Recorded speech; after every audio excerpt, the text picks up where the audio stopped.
नमस्कार दोस्तों, डेट है आज की 18 अप्रैल 2020 और स्वागत है आपका पिलिंग बूस्टर न्यूज़ डिस्कशन में।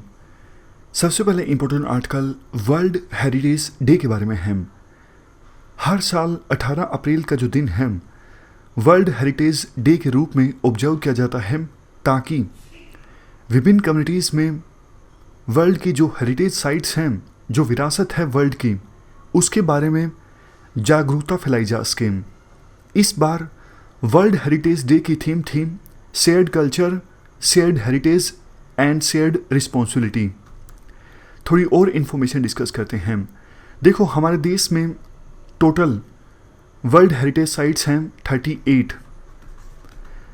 अगर हम रैंकिंग की बात करें तो छठे नंबर पे हमारे देश में सबसे ज़्यादा हेरिटेज साइट्स हैं। 1982 में Indian council on monuments and sites के द्वारा अनाउंस किया गया था कि 18 अप्रैल का दिन वर्ल्ड हेरिटेज डे के रूप में ऑब्जर्व किया जाए और इसको अप्रूवल दे दिया गया यूनेस्को की जनरल असेंबली के द्वारा 1983 में। एम ये था अप्रूवल देने का, जो मानव जाति की कल्चरल हेरिटेज है इसकी इम्पोर्टेंस के बारे में अवेयरनेस फैलाई जा सके। और देखो, ह्यूमन हेरिटेज को कंजर्व करने की दिशा में और ज़्यादा एफर्ट्स लगाए जा सकें। हेरिटेज साइट देखो मैन मेड भी हो सकती है, नेचुरल भी हो सकती है और मिक्स्ड भी हो सकती है। अगर यूपीएससी इस प्रकार का क्वेश्चन पूछ लेती है, क्या सिर्फ मैन मेड साइट्स को वर्ल्ड हेरिटेज साइट के रूप में रिकॉग्नाइज किया जाता है या फिर सिर्फ नेचुरल साइट्स को रिकॉग्नाइज किया जाता है, तो ये स्टेटमेंट्स गलत हो जाएंगी। कोई भी साइट हो, चाहे वो मैन मेड हो, नेचुरल हो या फिर मिक्स्ड हो, उसे वर्ल्ड हेरिटेज साइट के तौर पर रिकॉग्नाइज किया जा सकता है। ये जो साइट्स हैं इन्हें officially United Nations and UNESCO के द्वारा रिकॉग्नाइज किया जाता है। मेनली देखो, उन साइट्स को वर्ल्ड हेरिटेज साइट डिक्लेयर किया जाता है जो इंटरनेशनल इम्पोर्टेंस की हैं, जिनको कंजर्व करना, प्रोटेक्ट करना पूरी मानवता के लिए इम्पोर्टेंट है, मानव जाति के लिए इम्पोर्टेंट है। ऐसी साइट्स को वर्ल्ड हेरिटेज साइट के रूप में रिकॉग्नाइज किया जाता है। चलते हैं आगे। नेक्स्ट आर्टिकल सांप की एक नई स्पीसीज के बारे में है, जिसको हाल ही में डिस्कवर किया गया अरुणाचल प्रदेश में। नाम है नई स्पीसीज का ट्राइमीरेजरस सालाजार। ये देखो जहरीला सांप है और जहरीले सांप की ये नई स्पीसीज डिस्कवर की गई है अरुणाचल प्रदेश में। ऑलमोस्ट देखो पिछले एक साल के समय में इस प्रकार की रेप्टाइल्स की ये 5वीं वैरायटी है जो अरुणाचल प्रदेश में डिस्कवर की गई है। कहाँ पे डिस्कवर किया गया सांप की इस नई स्पीसीज को? पाके टाइगर रिजर्व में। पाके टाइगर रिजर्व कहाँ पर है? अरुणाचल प्रदेश में। 2017 में यूपीएससी ने क्वेश्चन पूछा था पाके टाइगर रिजर्व कहाँ पर है? इसका आंसर है अरुणाचल प्रदेश। ये नाम जो है कहाँ से निकल के आता है? देखो, जेके रोलिंग की जो बुक्स हैं हैरी पॉटर पर आधारित, उस स्टोरी में एक फिक्शनल कैरेक्टर है, Hogwarts school of witchcraft and wizardry के को फाउंडर हैं सालाजार स्लाइथरिन।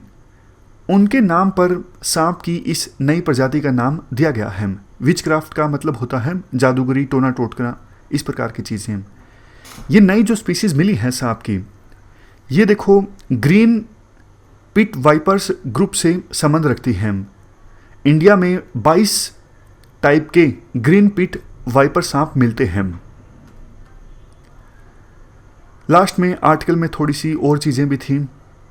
एक 49 किलोमीटर का रोड पर पोस्ट है सीजोसा से लेके भालुकपोंग तक। इस रोड की वजह से नई स्पीसीज का जो हैबिटेट है वो खतरे में आ सकता है। सांपों को देखो बहुत दिक्कत होती है, सांपों की डेथ हो जाती है व्हीकुलर मूवमेंट की वजह से। रोड चौड़े होते हैं जब, या फिर डैम्स का कंस्ट्रक्शन होता है, हाइड्रो पावर प्लांट बनता है, इन सब एक्टिविटीज़ की वजह से सांप ज़्यादा मरते हैं, सांपों की संख्या कम होती है। चलते हैं आगे। Next article targeted long term repo operation के बारे में है। क्या कंटेस्ट है? हाल ही में आरबीआई ने इकोनॉमी को रिवाइव करने के लिए काफ़ी सारे स्टेप्स अनाउंस किए। मकसद ये था मार्केट में लिक्विडिटी को इंक्रीज करना। इसी उद्देश्य के साथ आरबीआई ने अनाउंस किया कि बैंक्स जो हैं 50,000 करोड़ के फंड्स आरबीआई से ले सकते हैं targeted long term repo operations के थ्रू। ये देखो एक प्रकार से टूल है जिसकी सहायता से बैंक्स आरबीआई से पैसा उधार लेते हैं 3 साल तक के लिए, इसीलिए नाम में लॉन्ग टर्म है। क्योंकि देखो दूसरे जो टूल्स हैं जैसे एलएएफ यानी लिक्विडिटी एडजस्टमेंट फैसिलिटी या फिर एमएसएफ मार्जिनल स्टैंडिंग फैसिलिटी, इन टूल्स के थ्रू भी बैंक्स आरबीआई से पैसा उधार ले सकते हैं, लेकिन सिर्फ शॉर्ट टर्म के लिए, सिर्फ 28 दिनों के लिए। जबकि targeted long term repo operations के थ्रू बैंक्स आरबीआई से पैसा उधार ले सकते हैं 3 साल के लिए, लेकिन इसके लिए कोई चीज़ गिरवी रखनी पड़ती है। क्या गवर्नमेंट सिक्योरिटीज़ जिनका टेन्योर उतना ही हो जितने समय के लिए आरबीआई पैसा दे रही है बैंक्स को, 3 साल तक का या फिर उससे कम तक का सिक्योरिटीज़ जो हैं वो गिरवी रखनी पड़ती हैं बैंक्स को आरबीआई के पास, तब जाके इस टूल की सहायता से पैसा बैंक्स आरबीआई से ले सकते हैं। आरबीआई ने एक कंडीशन देखो ये रखी है कि बैंक्स कम से कम 50% फंड्स इनको उधारी देंगे आरबीआई से उधार लेने के बाद। किन्हें? Small and mid sized NBFC and micro finance institutions. समझ गए? मान लीजिए एसबीआई बैंक 5,000 करोड़ रुपए उधार लेती है आरबीआई से targeted long term repo operations के थ्रू, तो बाद में ऑलमोस्ट आधा यानी 2,500 crore small and mid sized NBFCs and micro finance institutions को उधार देना होगा। तो आरबीआई का मेन जो मकसद है वो यही है, ये इंश्योर करना कि बैंक्स ज़्यादा से ज़्यादा लोन दें, खास करके एनबीएफसीज को और माइक्रो फाइनेंस इंस्टीट्यूशंस को, मार्केट में लिक्विडिटी इंक्रीज हो। चलते हैं आगे।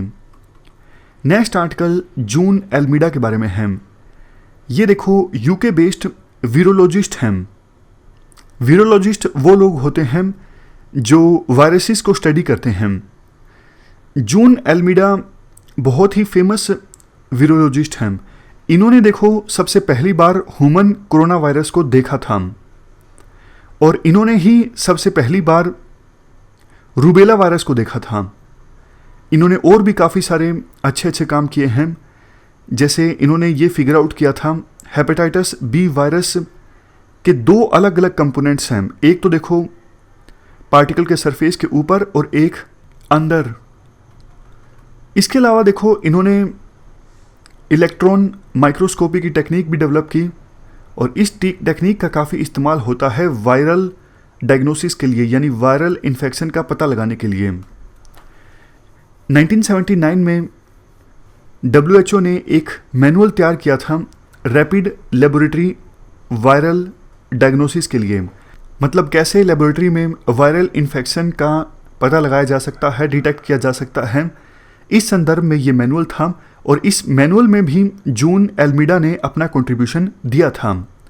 1967 में एल्मीडा ने B814 के सैंपल्स को कलेक्ट किया और माइक्रोस्कोप की सहायता से इस वायरस के सैंपल्स को देखने का प्रयास किया और जिस टेक्निक का इस्तेमाल किया गया वो था इलेक्ट्रॉन माइक्रोस्कोपी। इन्होंने माइक्रोस्कोप में जो सैंपल्स देखे B814 वायरस के, नाम दिया गया उन सैंपल्स को कोरोना वायरस, क्योंकि देखो वायरस के ऊपर इस प्रकार से काफ़ी उभार बने हुए थे। जैसे क्राउन होता है, सर का जो ताज होता है, ताज पे भी इस प्रकार के आपने देखा होगा उभार बने होते हैं। उसी प्रकार से वायरस के ऊपर भी इस प्रकार के थोड़े उभार बने हुए थे, क्राउन टाइप की शेप थी वायरस की। तो इन्होंने नाम दिया उस वायरस को कोरोना वायरस और 1 साल बाद 1968 में इस नाम को एक्सेप्ट भी कर लिया गया। हम इसके बारे में भी जान लेते हैं थोड़ा सा। B814 ये देखो फर्स्ट ह्यूमन कोरोना वायरस था जो कि देखा गया था सबसे पहली बार किसके द्वारा? जून एल्मीडा के द्वारा। अभी भी हमने डिस्कस किया। लेकिन इसको डिस्कवर पहले ही कर लिया गया था 1965 में scientist DJ Tyrell and ML ब्योने के द्वारा। इन्होंने ह्यूमन बींग्स में कैसे इस वायरस को डिस्कवर किया। देखो, एक मेल चाइल्ड जिसने कॉमन कोल्ड के साइंस एंड सिम्टम्स को शो किया था, तो उस मेल चाइल्ड के नेसल वेसिंग्स में से ये वायरस आइसोलेट किया गया था इन दोनों साइंटिस्ट के द्वारा, DJ टायरल एंड ML ब्योने। तो अगर यूपीएससी पूछती है, ये फर्स्ट कोरोना वायरस है जो कि ह्यूमन बींग्स में आइडेंटिफाई किया गया था। तब से लेके अभी तक कोरोना वायरस के 31 एडिशनल स्ट्रेन्स यानी अलग अलग टाइप्स को रिकवर किया जा चुका है। वैसे मैं आपको फिर से एक बार बता देता हूं ताकि कोई कन्फ्यूजन ना रहे। देखो, इन दोनों साइंटिस्ट ने B814 वायरस को डिस्कवर किया था 1965 में, लेकिन 2 साल बाद इस वायरस को सबसे पहली बार देखा इलेक्ट्रॉन माइक्रोस्कोप की सहायता से जून एल्मीडा ने। और जब माइक्रोस्कोप की सहायता से इस वायरस को देखा गया तो देखा कि वायरस के ऊपर इस प्रकार से उभार है, नाम दिया गया कोरोना वायरस से। 1 साल बाद उस नाम को एक्सेप्ट कर लिया गया। इन साइंटिस्ट ने डिस्कवर किया था लेकिन देखा नहीं था इस वायरस को। जून एल्मीडा ने पहली बार देखा इस वायरस को और नाम भी दिया कोरोना वायरस। तो ये थी हमारी आज की डिस्कशन। आज कम ही इंपॉर्टेंट आर्टिकल्स थे।